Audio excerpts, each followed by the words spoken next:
You weren't talking about me, were you? It makes you nervous that you don't know what I do?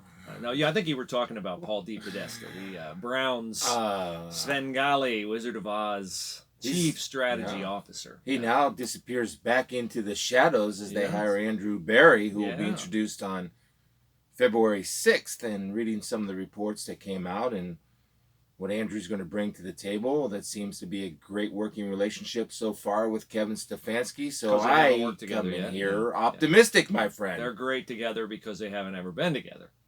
They're fantastic together. I think as long as the roles are defined, and as we said, I don't know what the chief strategy officer does, but is he out of the picture now? Because I did say that, or read where D and Jimmy Haslam both said that we're looking forward to Andrew running our football operations. So I guess that we then can let Paul DePodesta move back into the shadows, go back to San Diego, come to Cleveland every so often to visit. And if things go strange and wrong, then it's Andrew's fault. And if they go great, it's Paul DePodesta's credit. Yeah. That's a great gig. That is a great gig. I am not an expert on this, though you will accuse me of it since I'm bringing it up. But you can sort of follow this little endeavor on Twitter as it filters into your life. I'm talking about The Bachelor. We should have Maddie on. Maddie used to watch The Bachelor faithfully. But this strikes me...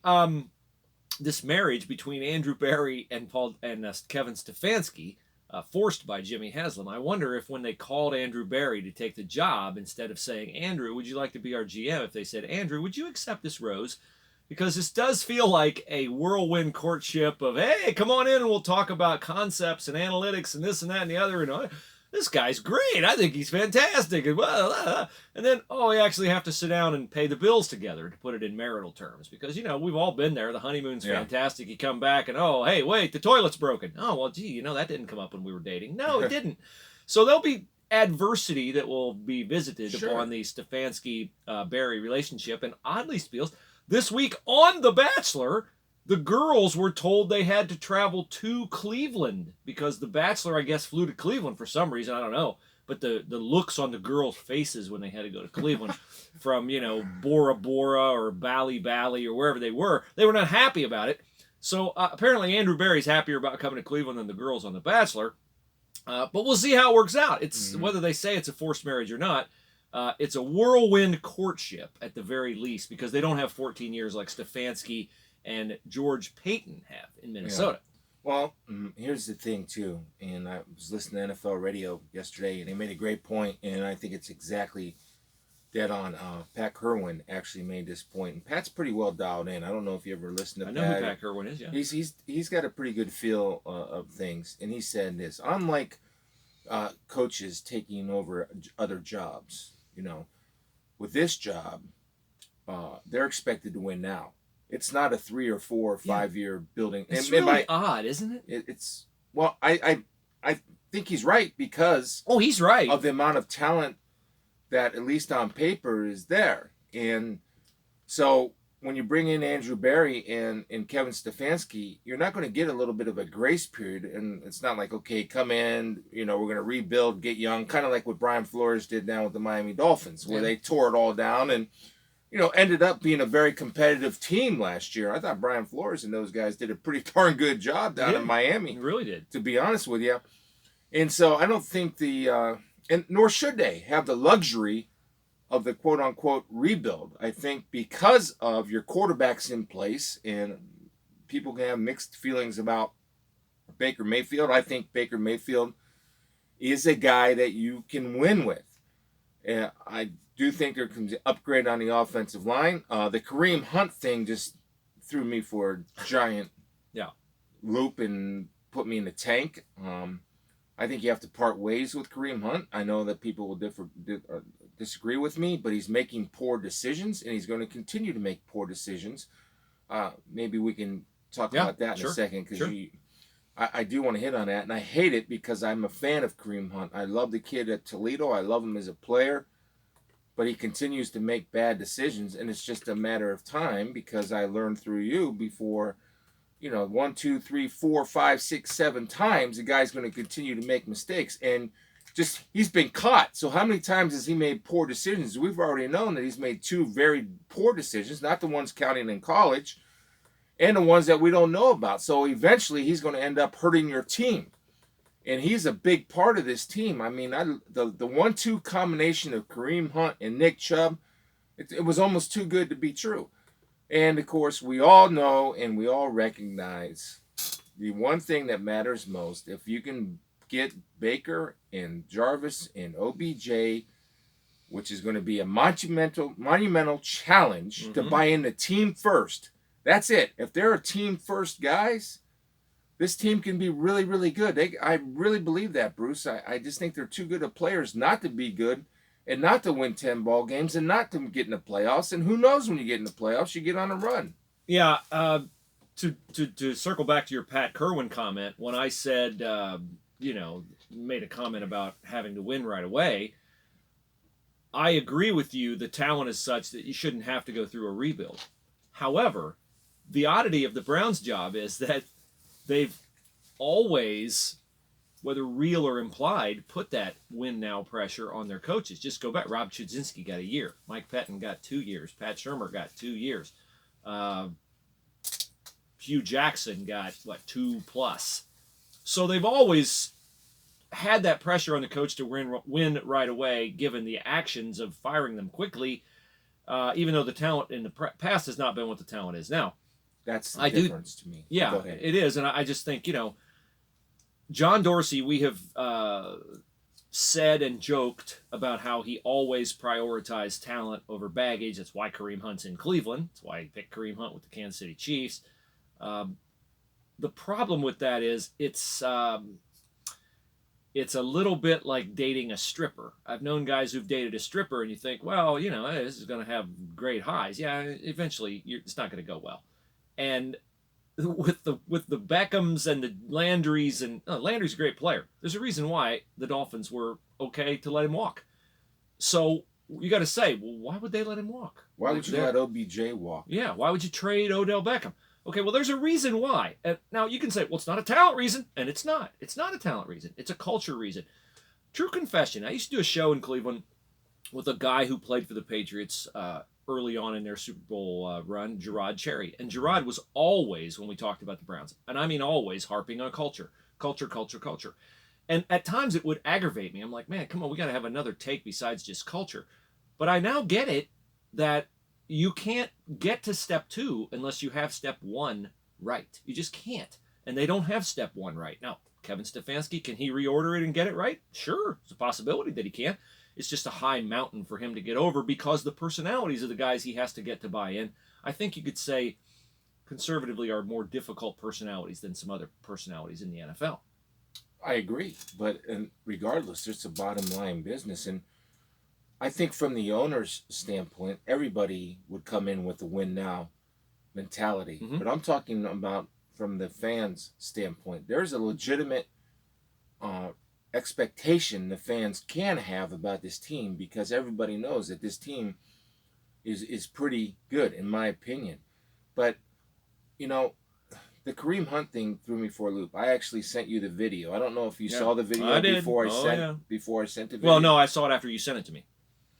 And I'm thinking to myself, Bruce used to talk about this Browns thing, and I thought you, quite frankly, over-exaggerated. The constant dysfunction. Little hyperbole. Yeah. But when I got that video, I said, this is almost surreal. I mean, this can't be happening. Kid who's been given multiple chances. I don't understand. Kid who knows he's on his... Well, he's with the Browns, so you're never on your last chance with the Browns. See Josh Gordon, Johnny Manziel, Antonio Callaway, on and on and on. But he's with the Browns, not because he wasn't a good player with the Chiefs. He's with the Browns because the Chiefs essentially had to get rid of him because it was domestic violence, right? Yeah. Okay, so, kicking a woman in the head. Yeah, that's bad. Really, really, really bad. So he ends up in Cleveland and, hey, come on, I'm a changed man and I'm this. Job. And does he's a good job. Player. Says all the right things, doing all the right things. Yeah, and then now he's pulled over by Rocky River Police. Rocky River's a suburb on the west side of Cleveland, near West Side, on January the 21st.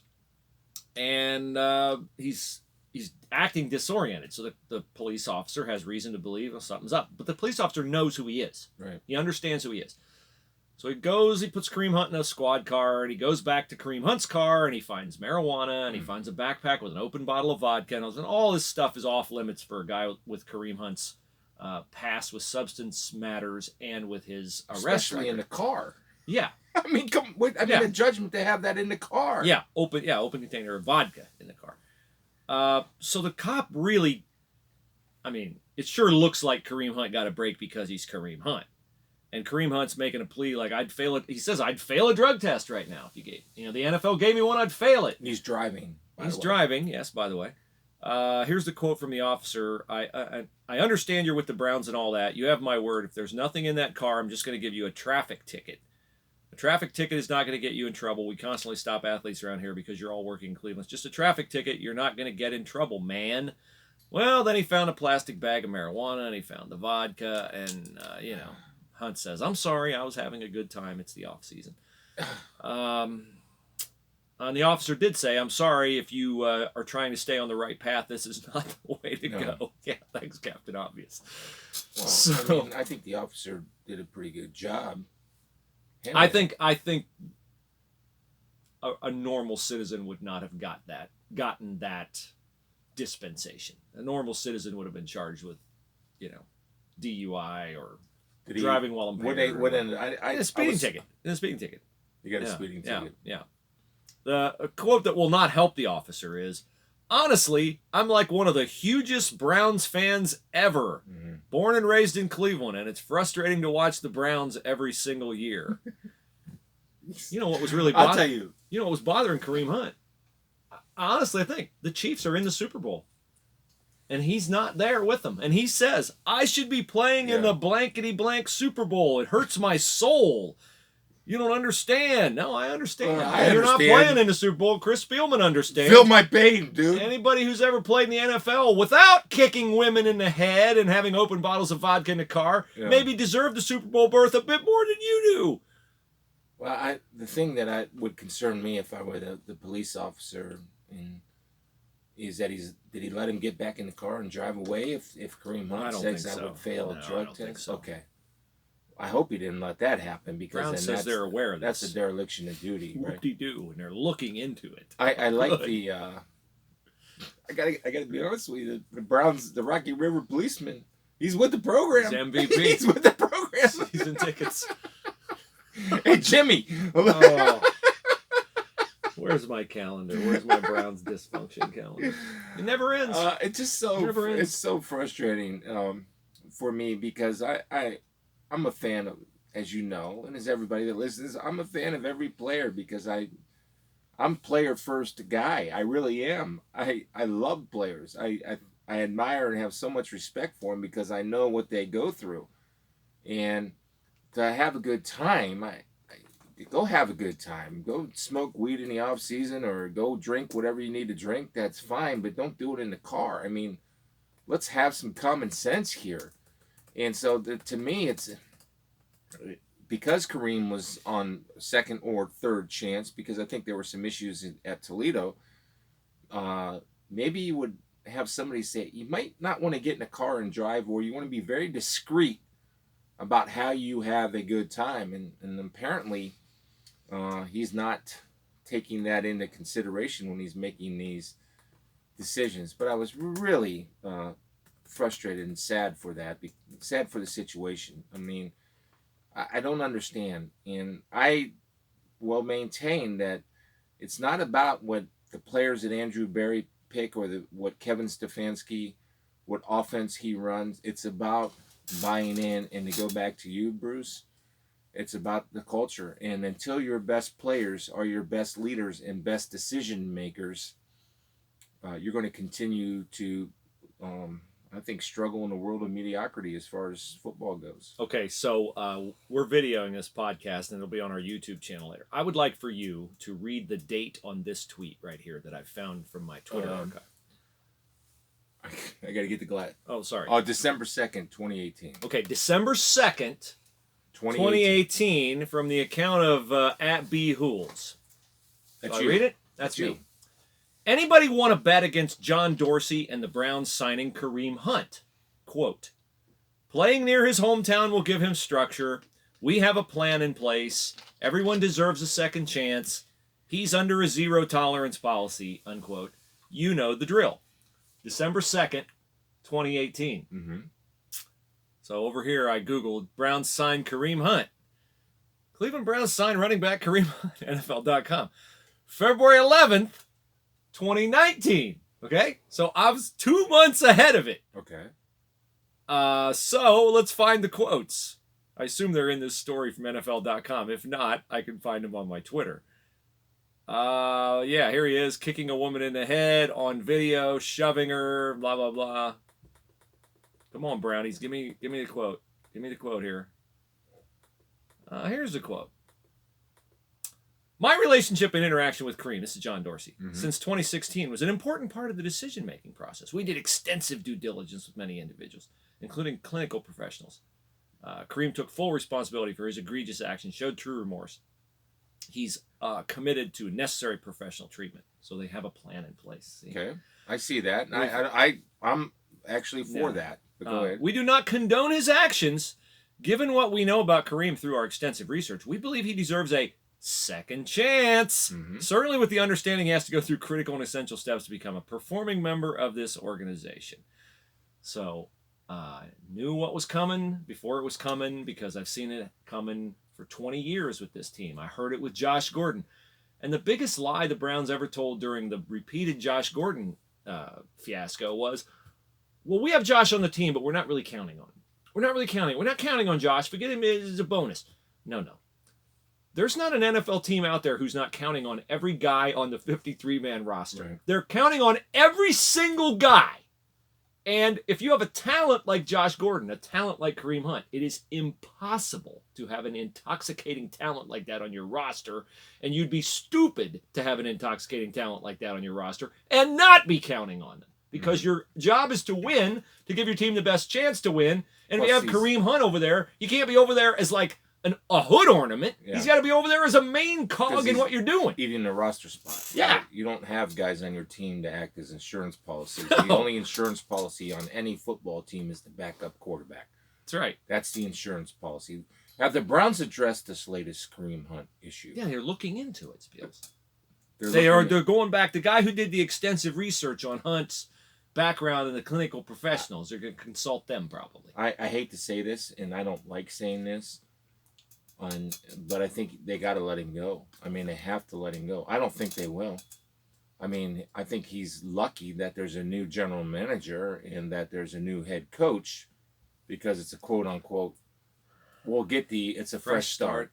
You know. See, I think the other way. I think this is an opportunity for Stefanski and Barry to say, not anymore, boys. Not anymore, guys. Not anymore, fellas. Yeah, I agree. That's what I want them to say. That's what I would say if I were in charge. As difficult as it is, and you know, I don't understand it like Rick or George or Andrew or Kevin or Kyle Shanahan or John Lynch. I don't understand the amount of pressure. You know, it's easy for us to sit here and say, "Hey, let this guy that can help us win games. We got to let him go." We got to let him go. You got Nick Chubb, and I think it's been proven. You need it too, though. I know, but you can find running I agree. You can find Raheem Mostert, 4 touchdowns in an NFC Championship game. A guy who had his best season at Purdue was 500 yards. You can find running backs. You got a draft coming up. You got free agency coming up. There'll be running backs falling out of tree limbs. So, I agree. I agree. I said it with Antonio Callaway early last season. Cut him when he got the suspension for the violating the substance abuse policy. Cut him. Send a message to your team. No, we got to bring him back because he's Antonio Callaway. He's got a ton of potential. And he lost a game for you, maybe more than one, by handing a touchdown pass to the other team as an interception. And what'd you end up doing? Cutting him. So just cut him. Right. Barry and Stefanski, cut the man. I stand corrected. We are about winning. Kareem Hunt is a distraction. We do not put up with distractions. Because look, if Kareem Hunt has a great year, he was on a 1-year deal this year. He's going to be gone anyway. Nick Chubb's your long-term investment. You ever hear about Nick Chubb in the news? No. He's one of the rare Browns who just concentrates on football. Yeah. I mean, I agree with you. I hate it. I just hate it when guys do this because it frustrates me to no end. And, you know, you always hear, I wish I could talk with Baker. Not that it would make a difference. Or I wish I could talk with Kareem. Not that it would make a difference. It's just that I wish these guys understood what is happening in front of them. Even like with the Antonio Brown thing. I mean, Antonio, I don't know what's going on with there. There might be mental issues or drug issues. I don't know. But when all these guys that I have such admiration for because of their talent, yet they continue to push the envelope and make selfish decisions. And to be a team player, it's not just during the season. It's during the off season. It's how you conduct yourself every single day. Now, I'm not saying you can't make mistakes or not have a good time, but when you are under double secret probation, quote unquote, Animal House, like Kareem Hunt, I don't think I would drive. I think I would be smart enough not to drive with an open container or a bag of weed in my car. And then tell the police officer I would fail an NFL drug test when I'm already on double secret probation. And who knows, maybe the NFL is going to step in here and weigh in on this. They have to. You might know this.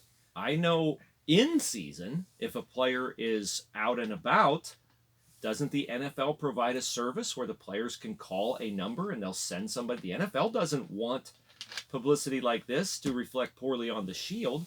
Is that in vogue in there's a little thing called Uber and Lyft. No, if you're in trouble, you can call and they'll take you where you want to go. Every team has somebody or a service that they got the guy from Pulp Fiction. They got the fixer. No, they don't have the fixer, but they have the guy. They got Winston Wolfe. Winston Wolfe, cleaner, wasn't the fixer. He was the cleaner. It's the cleaner. But to be accurate in the movie, yes. But I know that there's the teams hire organizations or services where if you're out, they actually will come pick you up, take your car back to your house, walk you into the house. I mean, everything is provided for you. Yeah. If you want to walk the fine line, or if you go out and you have one too many, you want to walk the fine line. I had a pretty simple rule. Like when I go out and I'm driving, I'll have 2 drinks. That's it. Whether it's 2 glasses of wine or 2 beers or whatever. I don't go above 2. That's it. Because I know I did the research and it says at my body size and weight, I can have 2 drinks and I won't be inebriated and I don't risk anything. I just don't understand. I don't understand. And it's so frustrating for me because I don't think these guys are bad guys. I just think they just make awful, awful decisions and I don't understand how they keep making awful decisions when they see people around them constantly making awful decisions. Why do they continue to risk this, Bruce? That's a great mystery of our time. Yeah, I think it's invincibility. I think when you're an elite athlete, and when you're elite at anything, president of a company, corporation, stuff like that, I think your acumen and ability in one area can override your judgment sometimes in times of crisis. It's the only thing I can venture. I'm not in that position, so I don't know. And I would say too, I want to extend some grace. That's not a temptation I face. It's just not. It's just, it's easy for me to bang on it and to not have as much empathy. I've never been gripped by an addiction of any sort. I've never been a partier. I've never been drunk. So, I mean, it's easy for me to say, well, come on, don't do it. If you fall into that lifestyle early on, Kareem Hunt's had a lot of, bad things happen to him. I do want to be empathetic, but I also will never absolve people of personal responsibility when they're an adult and when they have the means. There are a lot of people who don't have the means to cover mistakes like that. He's got the money to call Uber. Well, the Browns. He'd call somebody on the Browns. Hey, can I get a ride to the airport? That's where he was going. I guarantee you all the Browns have a number of a guy in the organization, and somebody in the organization's job is to tend to players in a valet type of way. In situations like this, so that it doesn't reflect poorly on the player or on the organization. Yeah. I guarantee you, every team in the NFL has that. I don't know why they don't use it. Maybe they don't want the team to know about it. They don't want the team to know, I was hammered, and I don't want the team to know, which I can sort of get that. Well, you got buddies. You got everybody. All these guys have, because of their means and because of their celebrity, even the cop knows the guy. I mean, you got friends. You got people willing to do favors for you. Yeah. So hopefully they get it straightened out. I hope Kareem Hunt gets his life straightened out. But as it concerns the Browns, you got to let him go. You got to let him go. You have to be about winning. And this is not just a Browns thing. This is one of the things that's helped me recently is in life, it helps you not waste time, not make mistakes, and not spend time on things that don't matter. If you have a vision and a purpose, this is what I'm about. This is who I am. This is what I want to be about. This is what I'm trying to accomplish.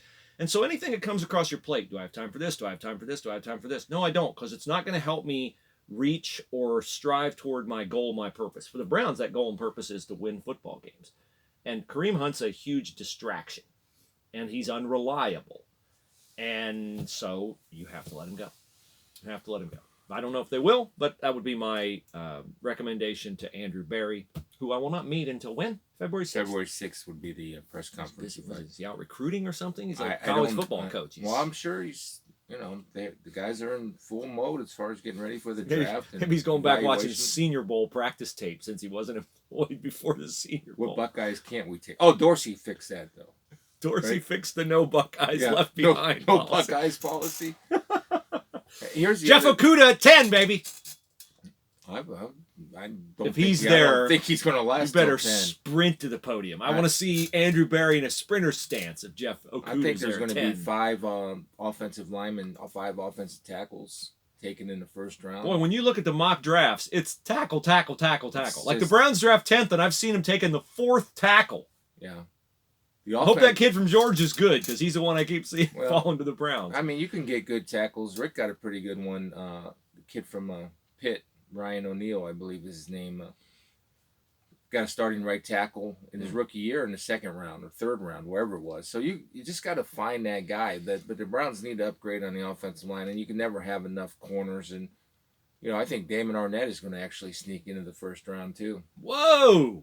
1st or 2nd round, yeah. Woo! I guarantee you, Bruce, it's just they're so hard to find in the shelf life of corner. Usually, analytics. So if Sean Wade had gone out, they'd had 3 corners in the 1st round. Paul DePodesta would like this. I guess I'd settle the DBU analytics argument. Will tell you that, corners start hitting that wall at 27, 28, and 29. It's over, man. You got to get a new one. Yeah. It's a very difficult position to play. But I want to go back just to the NFL as a whole and what's coming with the new collective bargaining agreement.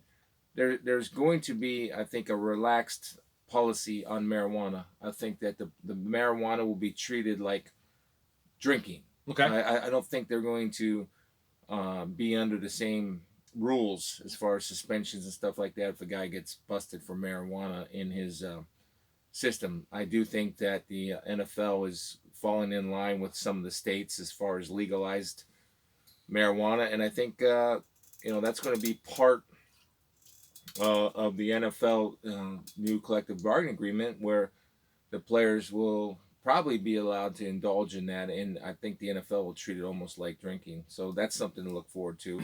And a 17th game. I do think a 17th game is coming. Probably, yeah.